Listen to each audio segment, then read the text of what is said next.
आज विचार करबाको हबो सत्य रक्षा करबा निमित्त देउछि समय 7 दिन सेई समुद्र पर आसी पुनी ए राजा दरबार को तुमरि निकटे से दिन निज हस्ते निजे काटी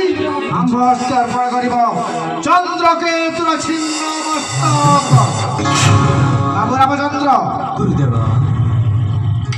सुनि रख आहा सुनि रख तेरे कहतु गुरुदेव तमे निज हस्ते निजे काटिब